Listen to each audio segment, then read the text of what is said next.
ঢাকার রাস্তায় ভিক্ষুকের উপস্থিতি আমাদের সবারই পরিচিত দৃশ্য।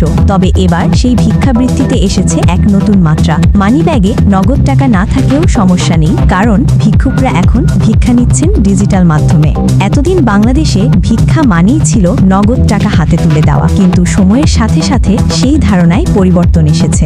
সম্প্রতি রাজধানীর অভিজাত এলাকা গুলশানে এমন এক অদ্ভুত ঘটনার সাক্ষী হয়েছেন এক যুবক। সামাজিক যোগাযোগ মাধ্যমে ভাইরাল হওয়া পোস্টে জানা যায়, এক নারী ভিক্ষা চাইতে এগিয়ে গেলে ওই যুবক জানান তার কাছে নগদ টাকা নেই। তখনই নারীটি হেসে উত্তর দেন, কোনো সমস্যা নেই, আমার বিকাশ আছে, তুমি বিকাশে পাঠিয়ে দাও।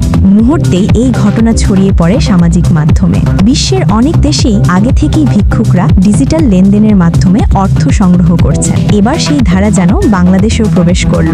ওই যুবক তার অভিজ্ঞতা বর্ণনা করতে গিয়ে লিখেছেন, গুলশান 2-এ আটকেছিলাম, এক খালা আমাকে কিছু টাকা দিতে বললেন। আমি বললাম আমার কাছে নগদ টাকা নেই। তিনি হাসি মুখে জানালেন তার বিকাশ অ্যাকাউন্ট আছে।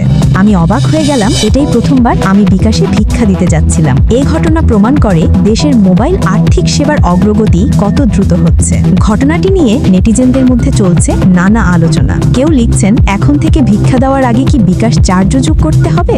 আবার কেউ রসিকতা করে বলছেন, ভবিষ্যতে হয়তো ভিক্ষুকদের গলায় ঝুলতে দেখা যাবে কিউআর কোড। সবাই একমত, ভিক্ষুকরা ডিজিটাল পদ্ধতিতে টাকা নেওয়া শুরু করায় বোঝা যাচ্ছে প্রযুক্তির প্রভাব এখন সমাজের প্রতিটি স্তরে পৌঁছে গেছে।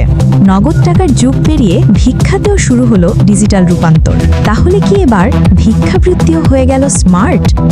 সুমাইয়া জান্নাত, জিএম টেলিভিশন।